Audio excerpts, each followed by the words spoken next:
Good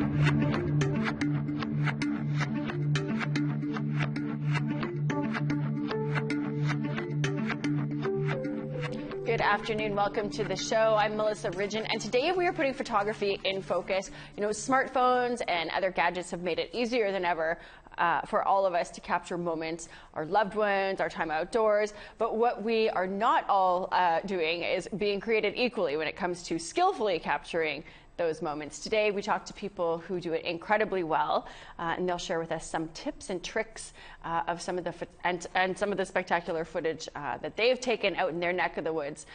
Lots of great stuff in store for you from amateur and professional shutterbugs across the country. Let's get right into it with one of my favorites on Instagram. He's also on Facebook with his art. Sally Kawata is a photographer. He's based in Montreal, but a lot of his photos are of northern landscapes and people. He joins us now. Sally, welcome. Hello. Thanks so much for having me today. It's so great to see you. You know, your outdoor escapes and your portraits are just incredible gifts that you've been given. Obviously, you've got an eye and a talent for this. Can you share with us how you got started in photography? It really goes back when I was a lot younger. My father has always been like a photographer in his own right, but he was a bit more like recreational, like amateur, like you know, every time he went on trips or every it was like capturing family moments throughout his life. He always like had a camera with him, and when I was growing up, he always had like a little digital point and shoot camera, which is very, very simple, very basic, gives you all the just enough what you need to capture photos. Yeah. And he inspired me a lot because, you know, he bring it with him everywhere, and just capture moments that seemed important to him. But I think when I first really started getting into photography is from my friend who's also on Instagram, Mary Rustin. She was a very big inspiration for me. She got me my first digital camera, and just kind of like started from there. That was like maybe 10 years ago now.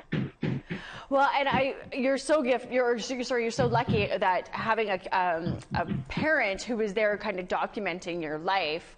You know, as you get older and you can look back and see where you've come from and where you are, I think that everybody I know that's kind of interested in photography, just casually interested as amateur photographers, they all kind of came from either one of two camps: parents who didn't take any photos whatsoever, or parents who were really good at documenting these things. It doesn't seem to be a lot of middle ground for that sort of thing.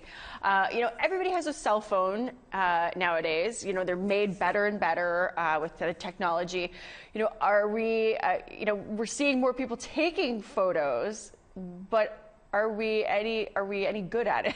Yes, you as somebody with an eye for it, you know, when you scroll through your social media and see the things that people have posted, you know, are you like, what the hell was that?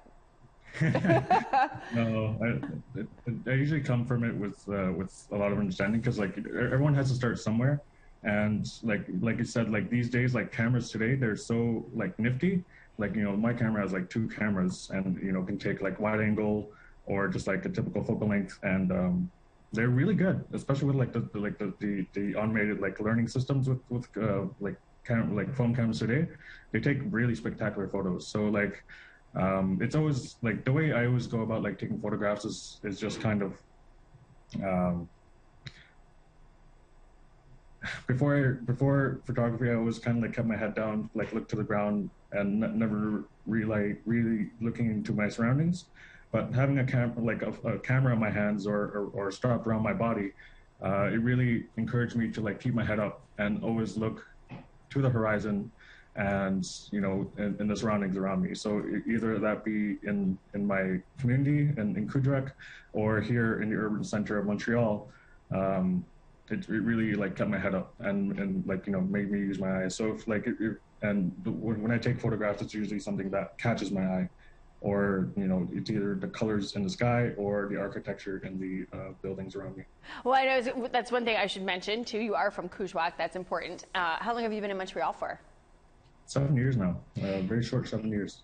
And it is, and that was another question I was going to ask you. Do you go out specifically looking to take pictures of something, or is it just you're out and about and you see something that catches your eye and then you catch it? Um, in the last 3 years, I had I found this when I was younger. My father, he had an analog film camera, which was a Canon F1 Mu, which is if you go into my Instagram, that's almost all the photos that you see are taken with that camera. It's an analog film. Oh, okay. I didn't know that. Yeah, so it really like helped me learn like the techniques and the technical aspect of like paying attention to what shutter I'm using, what aperture I'm using, which focal length lens I'm using, and also on top of that, like the specific film that I'm using, either if it's like color or black and white, and whatnot. And when I went back up north 3 years ago, I knew where this camera was. It was pristine in this box.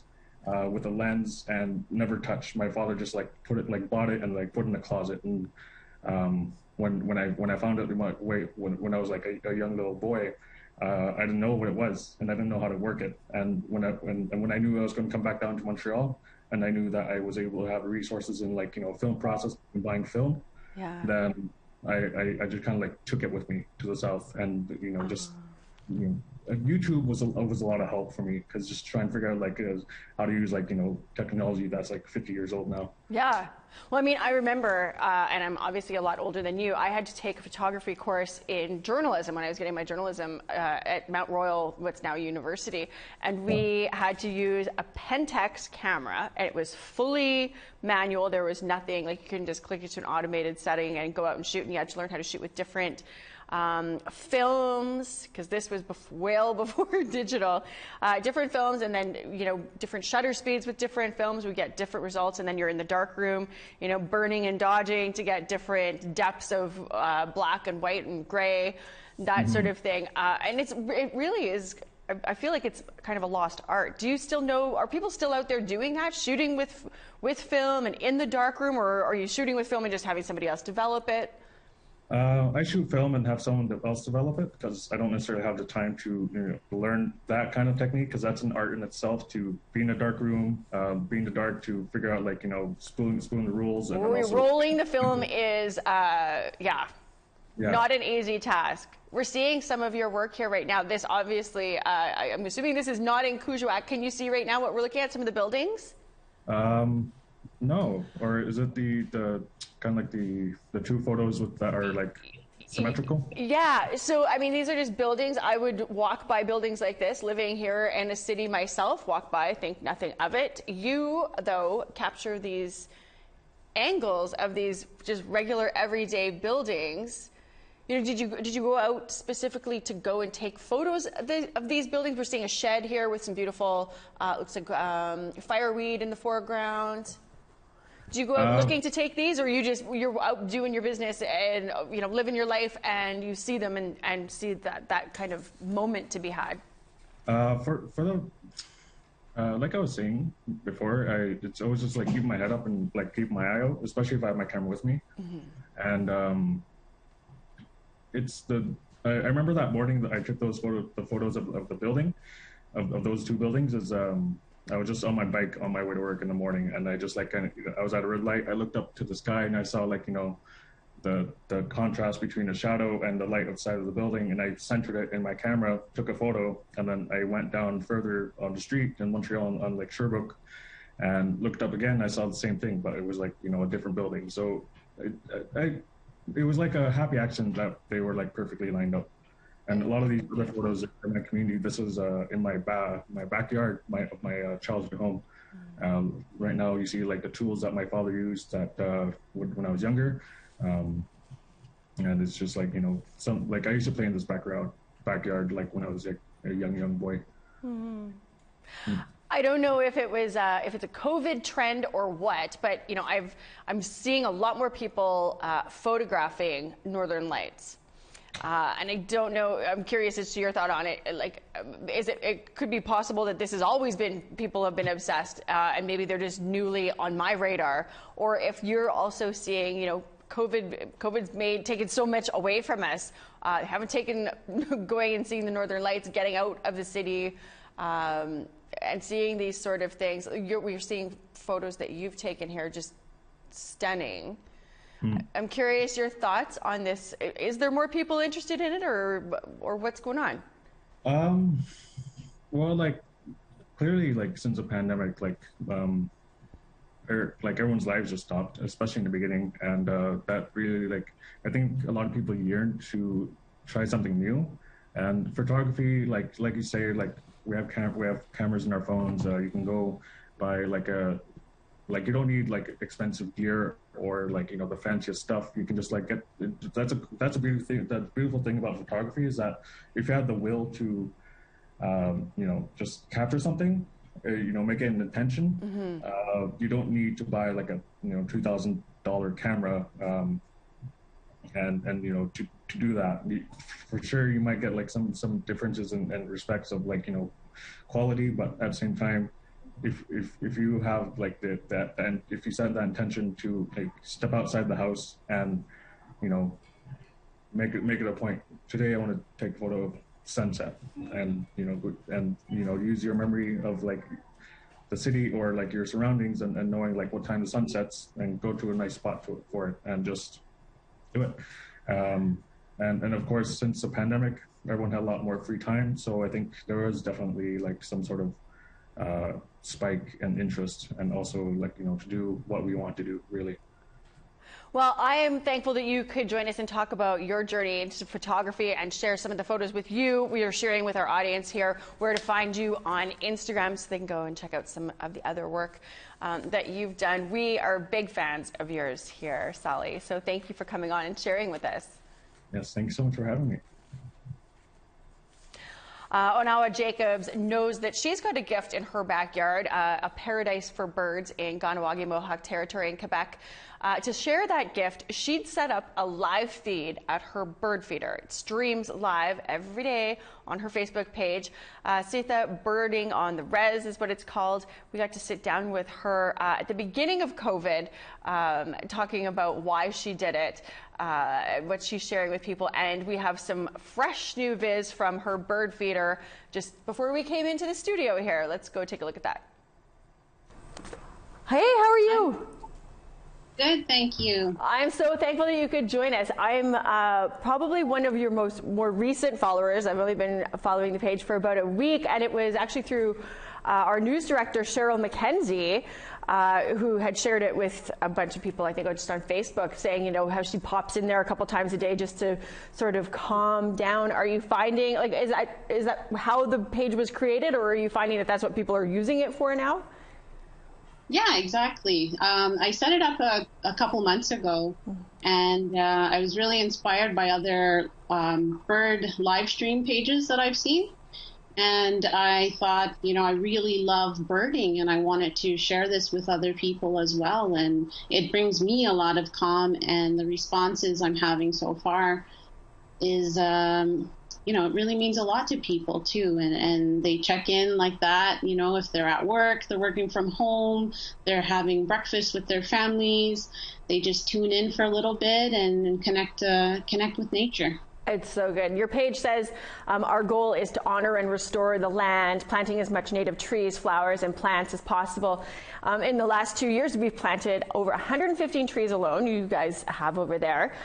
We want to create a space that's welcoming and nurturing for wildlife, especially our birds. To date, we've identified 29 different species of birds.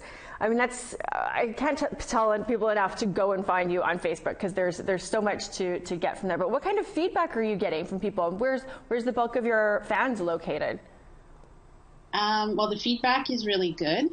I'm surprised by the amount of interest that we've received so far. And the fan base is from everywhere, not only from my own community, but all over Canada and the US, and we have some international visitors as well. So that's really cool. And I get messages regularly from elders and people who are isolated at this time, and they appreciate having that connection to nature that they don't regularly have. I'm curious, what got you into birding?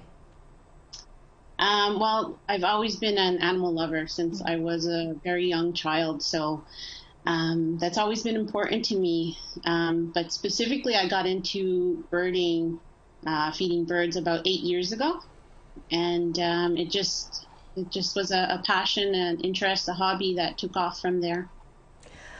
What's the most interesting or notable bird or critter that you've had visit the feeder? Well, we have quite a bit. You see a blue jay on screen there right now. Yeah. But one of my favorites is the pileated woodpecker. It's this giant woodpecker. You'll see him in the background sometimes. We've had Cooper's hawk come by. We have different colorful birds, grosbeaks. We have a nice red-bellied woodpecker as well that comes around, and he enjoys the suet. We also have other animals that have come to the property now that have been attracted. You know, we have this a couple of red foxes lately that come around too, so they're quite nice to see. And what about for those at home who want to get some bird action outside their own window? You know, is there a certain type of food that we should be using, or does it depend on your region? Well, yeah, it would depend on your region, I suppose. Different birds like different types of food. Here, they really, really enjoy black oiled sunflower seeds. So that is really popular, and we have the suet as well. Well, I love it. I encourage everybody to go. And I'm not sure that I was saying it's the page right. Is it Sita? Is that how you pronounce it? That's bird in your language? Sita? It's pronounced as Ditta. Sita. Ditta. Nice. It's a beautiful word, and it's an amazing page. I encourage everybody watching to go find them on Facebook. It's a great, you know, if you're sitting at home in your pajamas, you're a little bit blue, you don't have birds to watch out your own window, this would be a great page. And of course, it's always nice to break up your day, just popping in, checking in, getting that kind of calming effect that you get watching birds. Thank you so much for taking the time to join us. Thank you. Same to you.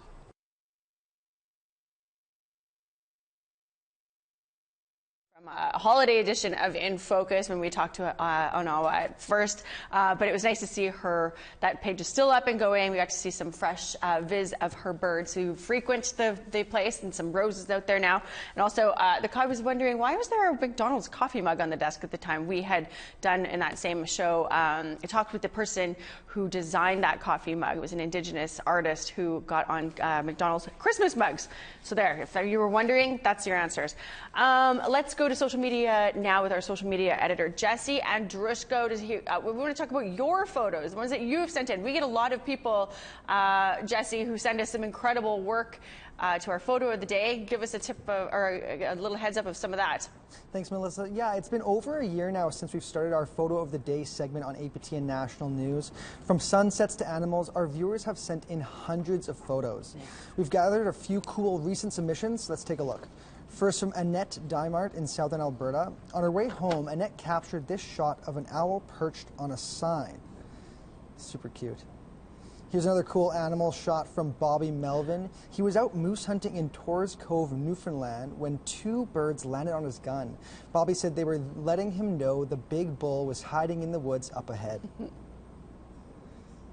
We get a lot of regular contributors for our Photo of the Day segment. Greg Scriver is one of them, always sending beautiful shots, and this one is no different. It's a golden sunset over the Ottawa River, with the mist over the water looking like fire. Really, really cool. Lastly, from Robert Lowe, it's a picture of bison taking over the town of Fort Liard in the Northwest Territories. The large animal is common in the territory, so much so that a reporter in the region, Charlotte Moore Jacobs, said that not only are they like house pets, but the local airport pays someone to shoo them off the runway. Crazy stuff. Yeah, thank you to everyone that takes the time to share their photos with us. If you want to be part of our Photo of the Day segment on APTN National News, email your pictures to share@aptn.ca, and remember to include information and the location of your shot. Back to you, Melissa. Thank you. Join our conversation now. Send your thoughts to infocus@aptn.ca, like us on Facebook on our APTN News page, and follow or tweet us at APTN InFocus. Thank you so much for that, Jesse. I certainly love it when I'm sitting over on the news desk doing the nightly news for you, and we get to do Photo of the Day. There's some incredible stuff that gets submitted from you, our viewers, so keep those coming. We need to take a quick break, but when we come back, Lee Wilson, APTN's Northern BC-based video journalist, he's going to share some of his GoPro tips with us, and professional photographer Ryan Dickey of Winterhawk Studios. He joins us to share all of his knowledge, so stay with us.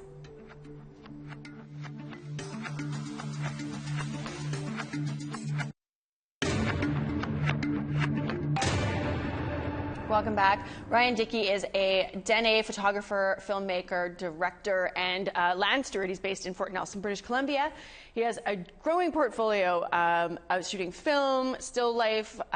He's incredible. You have to see some of his work, which we'll get to. And he aims to inspire others to find a deeper connection to land, to Indigenous ways, cultural values through all of his work that he does. Ryan, can you hear me? Are you there, Ryan? I see him. Can you hear me, Ryan? No, he can't. I can hear you now. Oh, there we go. Hi, Melissa. Hey, good to see and hear you. Yeah, you were muted on my end, so. Oh no. Well, we're happy that you could join us because I love some of your work, and I love that you will take time to talk about the work that you do, and also give some people some tips of how we can all kind of be better amateur shutterbugs too. Maybe even for people who want to get into this professionally, it's nice to hear from somebody who's established and accomplished like you. So thanks for coming on. Yeah, no problem. I really appreciate it. It's great to chat with you today. You know, I love this is from your website. It says Dene have a deep and profound connection to the land that they call home. It's this connection and inherent worldview that has formed the substructure of your visual and documentary style. I would love for you to kind of tell us a little bit about that, so we kind of get to know what's going on in that mind while we look at the photos that you take. Yeah, so my father is Dene from our traditional territory here in Northeast British Columbia. And growing up, he was lived a really traditional life. He was always out on the land, harvesting and trapping and hunting and fishing and all of those things. And he often took us with him as kids. And at the same time, he always had a camera with him. So some of my earliest memories growing up are, flipping through my dad's photo albums when he'd have to print photos and put them in a little book. And so I've always kind of, I guess I followed in his footsteps, but over time, my work's really been a journal of my own connection to the land as a Dene person. And through that medium, I've been able to share some of our worldview as Dene people to help kind of inspire and inform people of how we view our connection to the land around us. And we're very, very fortunate here in Northeast BC in our territory. We come from a really, really beautiful land, beautiful place. And we've got the Northern Rocky Mountains and the Boreal Forest, and it's really diverse. For a photographer, it's definitely been a dream place to grow up and kind of work away at figuring out my own creative style on this journey I've been on for about 5 or 6 years now. Wow. Well, we're seeing, as you're saying that, it's beautiful where you live. We're seeing the photos that you've taken of that beauty. But I have to say, I spend a lot of time in a pretty beautiful place myself. I was telling you, I love taking photographs, but I'm not good at it at all. But that's never stopped me from taking the photo and then sharing it with people, even though it's crappy. I feel like I don't do a very good service to Mother Earth and to nature with the work that I take and share. You obviously have a skill for that. How long did it take you? The photos that we saw there of the Northern Lights, of the Boreal Forest, is this, years of work to get to that level, or could others be doing it? Or is it special gear, I guess, even too, right? Nobody's taking it with a cell phone, I'm not assuming. It's amazing now what cell phones can do and how they're able to capture things like the Northern Lights. They've just come so far in the last 2 or 3 years even. But for me, I suppose I really started taking it seriously probably about 2009. And I'm self-taught, basically. If there was a magazine on a shelf in a grocery store with photography on it, I was buying it. Or, YouTube, things like that. And you just slowly learn how the camera functions, how it acquires light, and how it hits the sensor and the settings to use. And the thing with the Northern Lights that I really love is that every time you go out to shoot them, they're different. Sometimes it's just a faint glow on the horizon. And I always tell people there's levels to it. And there's some times when they're completely going off right overhead, moving so fast that it's really hard to keep up with the camera. So They're one of my favorite things to shoot, but yeah, it takes a lot of time, trial and error for sure, and just kind of figuring out the camera, because the technology today is so great. If you have the right settings, you'll be able to get some really beautiful stuff. You know, I want to get into you know, people who are not comfortable with messing around with the settings on your cell phone cameras. I want to get into that, but first I want to go take a look at some of the portraits you do. You don't just do incredible landscapes and night skies and stuff. Let's look at some of the portraits that you've taken here. Just, yeah, we're looking at, I'm not sure if you can see, we're looking at Hoop Dancer. Oh, that's, yeah, that's Dallas Arcand, and that was in an event in the community just south of us in Prophet River, their Treaty Day celebration a couple of years ago now, before COVID, obviously. And yeah, that's been one of the really cool things about this path I've been on, is really diving into our identity as Indigenous people and sharing and celebrating our culture as Indigenous people, whether you're Cree, Dene, my mom is Kwagilth. Yeah, we have such a diverse and beautiful culture, and I really find that there's a really desire from a lot of people here across Canada that they want to understand and learn more about us. And yeah, just to have an opportunity to contribute in that has been one of my, I guess, greatest joys as a photographer to this point. And that's my brother at a place where my grandmother was born, actually. We call it Fluetu, which means fish lake, and that's north of Fort Nelson here on our traditional territory. And he's harvesting fish for the elders in our community. Oh, just incredible. You know, quickly before we have to wrap up here and get on to Lee Wilson, who is joining us here too. You know, what advice do you give? Because I'm sure I'm not the first person to ask this to you. You know, I've got this phone, but I can't seem to make it, like, I'm not taking, what I'm seeing isn't what the camera is capturing. You know, should we be getting out of that comfort of just pointing and shooting, get into those other settings? Yeah, so I often tell people when you're working with a phone camera that less is more. You know, if and really understand the rule of thirds. That's a really important component to framing a picture and having it aesthetically pleasing for the viewer. Yeah, just know where to place the subject of the photo. Give it room to breathe, whether it's, you know, set it off to center or in the corner. If you're taking a shot of the sunset, kind of minimize the landscape, because really the sky is what you're looking to highlight. So just cover the tree line, the bottom of the frame, and then let the sky do the rest of the work is one thing that I often tell people is less is often more, and try to keep it really simple and yeah, to the point. Well, we love that advice from you. You know, it's obviously coming from a good place. Looking at your photos, that's incredible, and we are thankful that you would join us to talk about your process and give us some tips as we try to be less crappy with what we're taking and posting on social media. It's a fun journey to be on. Like, as Indigenous people, we're naturally storytellers and we're creative.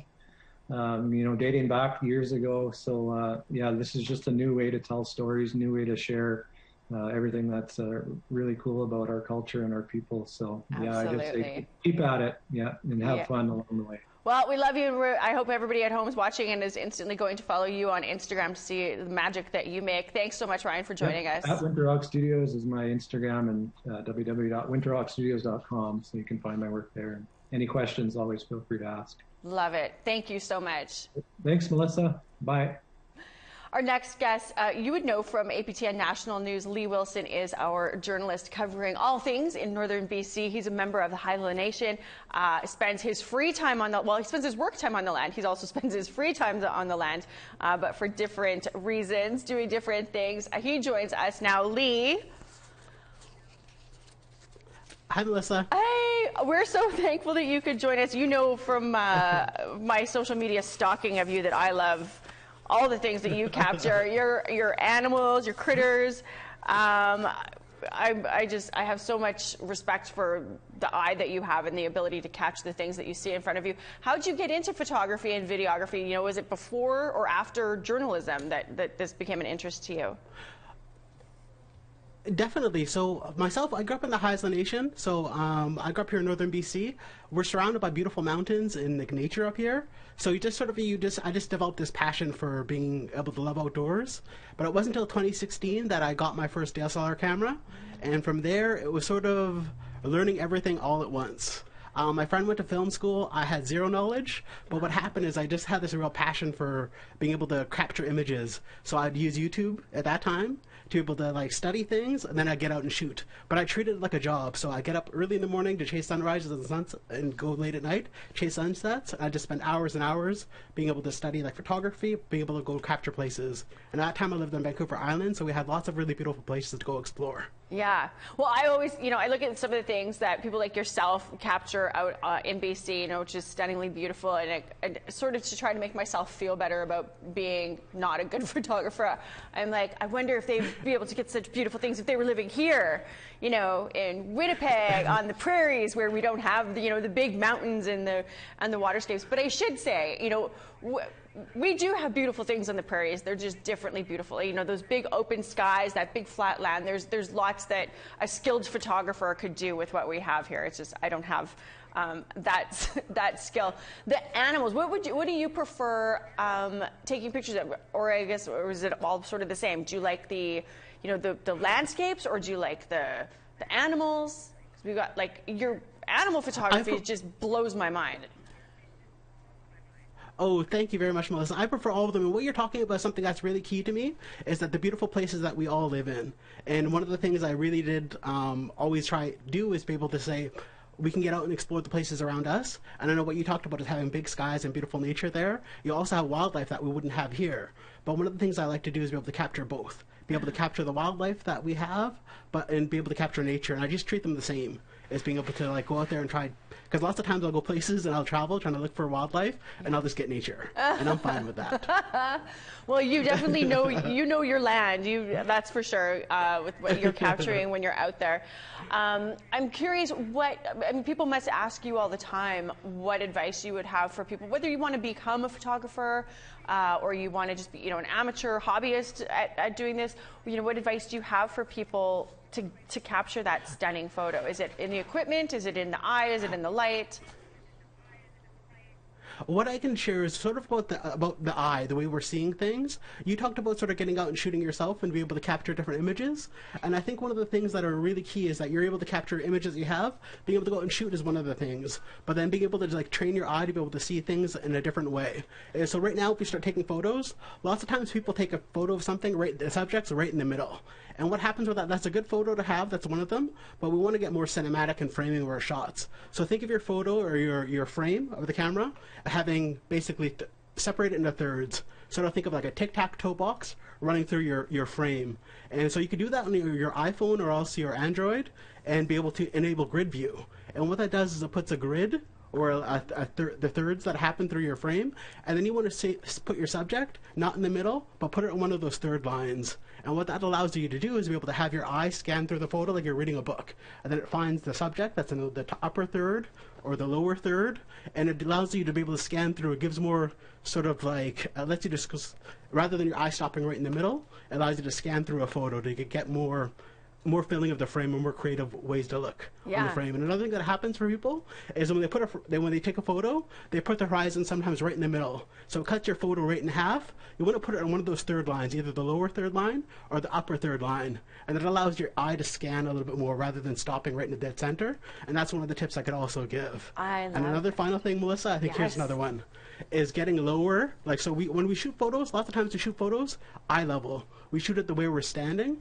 and we're shooting it right there from where we're standing. And that's a good shot to be able to get, but try get lower for people. Try get lower to lower close to the ground, and you're trying to create depth in your image.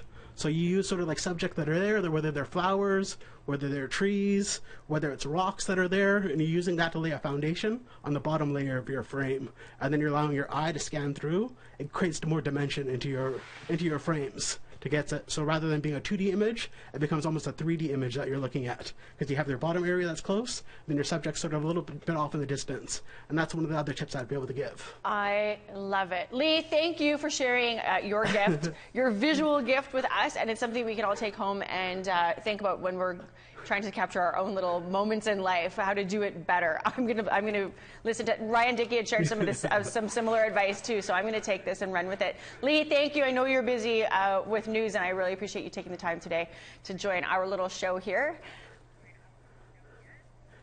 Thank you very much, Melissa. Charlotte Mora Jacobs is an APTN News video journalist. She's based in Yellowknife. You'll know her as an incredible storyteller. She's also a gifted photographer, capturing much of the beauty in the north. She joins us now to share some of her tips, too. Charlotte, welcome. Hello, Melissa. Hey. Hey, thank you. You've got such a talent for telling stories, but you have an equally talented eye for capturing stills. Has this always been an interest of yours, taking pictures? I would say I always enjoyed talking with people, and it kind of goes hand in hand when you're videoing someone that you want something to give back to whoever you're speaking with, and photos seem to be a way that I could give back by taking somebody's photos, and from there, then you kind of develop a passion for it. Well, you certainly do. We're looking at some of the work that you've taken. I love you always just manage to catch such an essence of people and moments that people are having.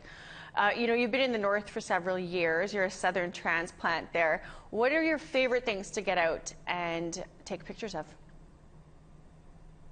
Well, as Ryan mentioned, the Naka, which is the Northern Lights, when I'm not, you know, freezing my bum off out there at night, then I really, really enjoy photographing people in their, I guess, everyday life, whether it's out on the land, in their kitchen, you know, laughing with friends, and kind of catching people off guard.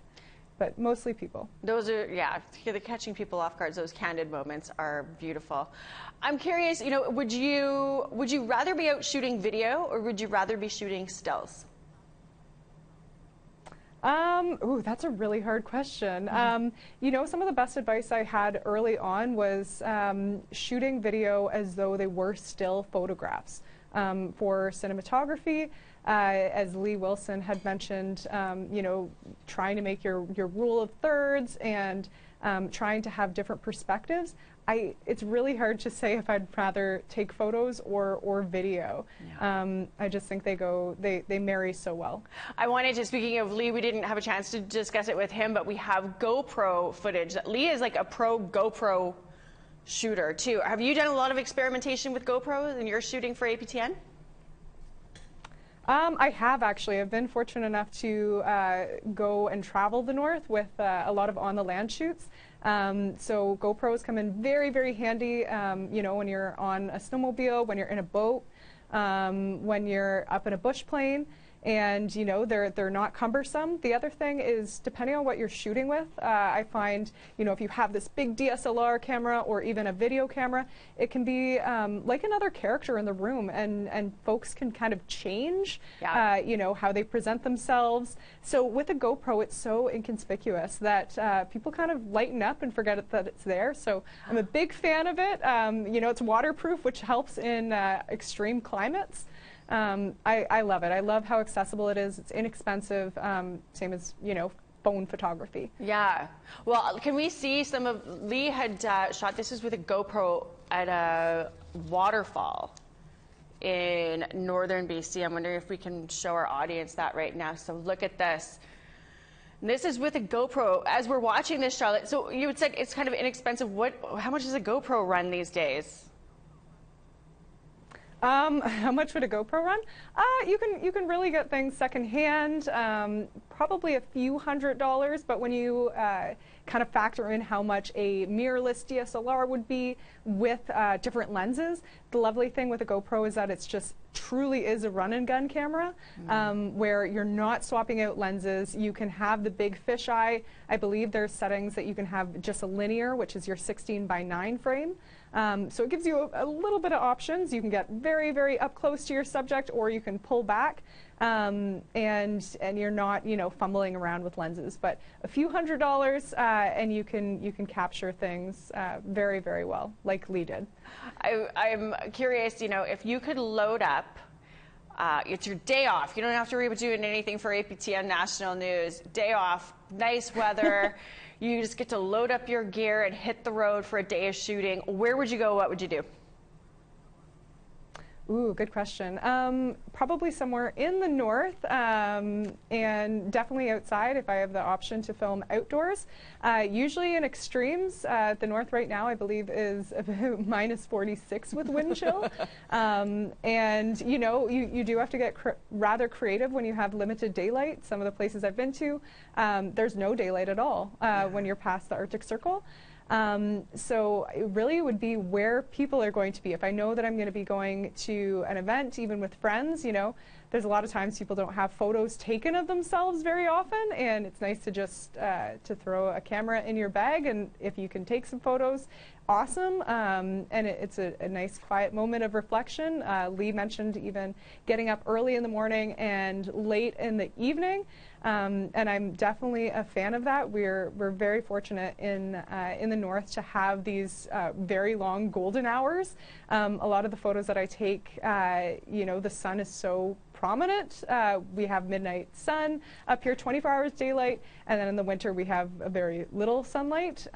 So I love capturing the sky with people outside and breaking a lot of rules. You know, like conventionally. You know, you're kind of taught, don't take photos with the sun, don't shoot right into the sunlight, you don't want this lens flare, but a lot of what I capture is just people enjoying time in the sun. And breaking the rules. When we do have it, so. Yes, breaking the rules, absolutely. Just making sure that your subject is comfortable. You know, I don't tell people to smile. That's one thing early on that whether it's for APTN or just I'm taking photos of friends, I just kind of, if they want to smile, awesome. But historically, like, you know, photographers really, it can be a power imbalance of taking somebody's photo and instructing them what to do unless it's like a modeling situation. So I try to just capture people in between, however they would like to best present themselves, and always give them the photo after. I always find it can be kind of creepy as a amateur photographer that I take so many photos of people and then these photos live on my hard drive of, you know, kind of strangers. So it's nice to give them back as well. I love that. Well, we appreciate you taking time to share your gift with us. Hopefully some budding photographers out there got some good tips from us. Keep them coming. I love following you on social media and seeing just little slices of your life. And we are so thankful you could join us. We have to go to another break. But still ahead, we have a non-Indigenous photographer whose personal reconciliation is coming through in his work. And we are going to talk to him as soon as we come back from that. So stay with us. Thanks, Charlotte. Thank you.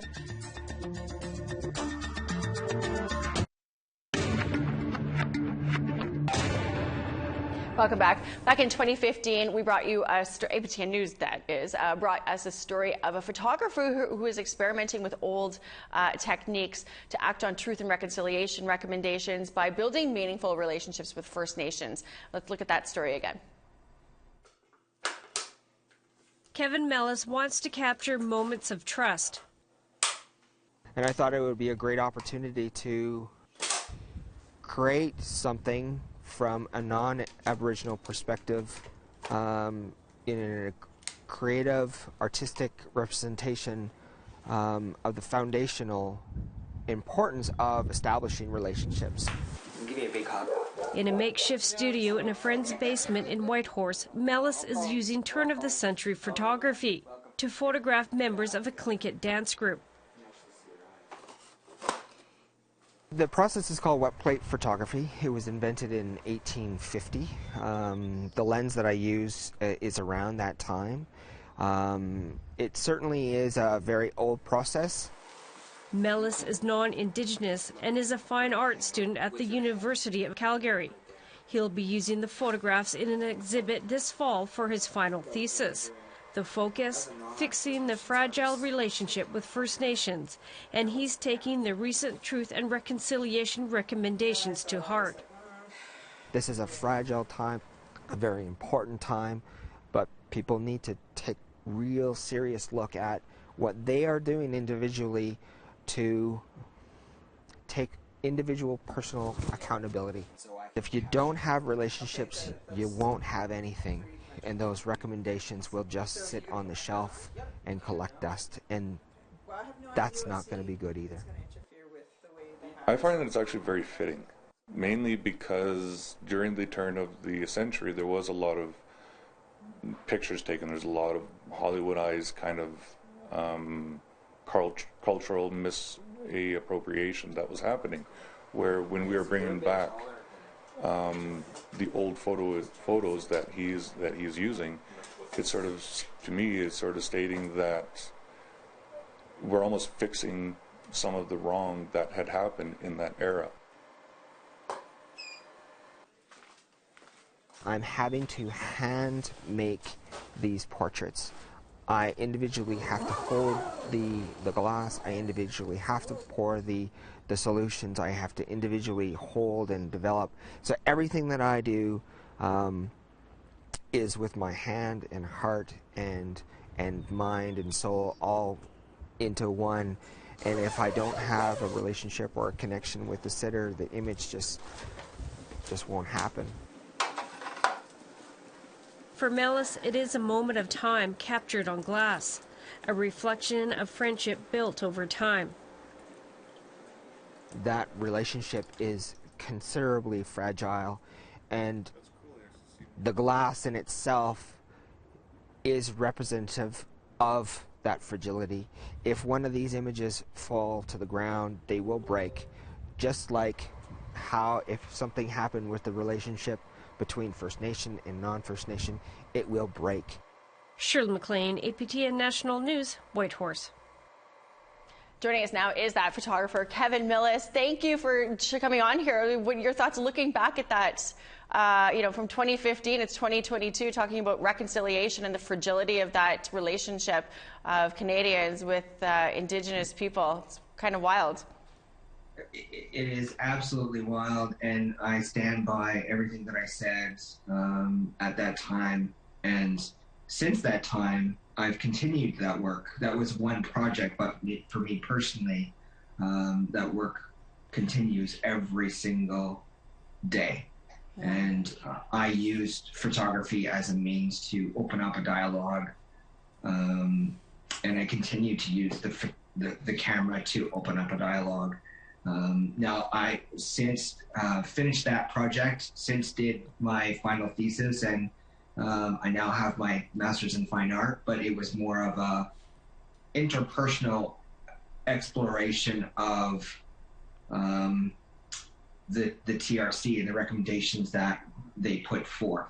And I truly believe, like, if they just sit and no one engages in them, then it's pointless. And that really, to me, is really sad if that is the case. So I use photography as a means to look at the world and see a different perspective. Let's see the lens that you look out of, you have with you. Let's see the camera that you use.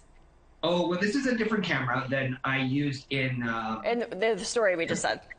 Yeah, so this is a bit different. So this is, I should explain. So the first picture that you saw with the giant camera, that doesn't have any digital components in it, wherein which I literally see the image or the person, the sitter, upside down and backwards.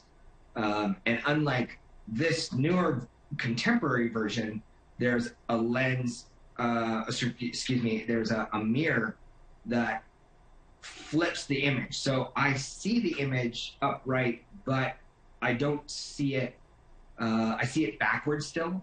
And so I still have to use this type of camera in a means that I have to view and understand what I'm looking at. And so when I create an image, I'm serious, like this weighs probably 20 pounds. Oh my gosh. Yeah, and so I can't, unlike the other previous amazing artists, this is not a digital process, so I can't just quickly... Yeah, you're shooting, that's on film, right? Like you have to process the film. Yeah, so in the back side here is where the film goes. I'm not going to take it off because there's film in there, but this is what the film looks like. It's just, there's 12 images. This is black and white, and this is color. Black and white, color, like that's it. So I don't really have much flexibility as far as taking 1,000 pictures and then reducing it down to 10. I have 12 images, and I'm lucky to get 1 or 2 great images from that. And when I do actually take the picture, I don't see it right away. I still have to take it, develop it, and it could be a month before I actually see it and realize this is not a good picture. We all know that feeling. I apologize. I want to hear more from you. We've run out of time somehow here, Kevin. No problem. I'm thankful that you took the time, and I love that story that Shirley MacLaine did on you all those years ago. That's a wrap on putting photography in focus. We are all thankful that you joined us. Hopefully you got some usable tips, or were just inspired to follow the work of some of the photographers and videographers that are out there capturing amazing images of the land and people. I'm Melissa Ridgen. Next week we're going to talk to 2 Indigenous designers who will be showing at Paris Fashion Week, and an interior designer whose housewares are now featured at Urban Barn. We're very excited to bring you those creators. And a reminder, InFocus, you can get it as a podcast, aptnnews.ca/podcast. Check out all of the shows that you may have missed. I'm Melissa Ridgen. As I said, thank you for joining us, and we'll see you next week.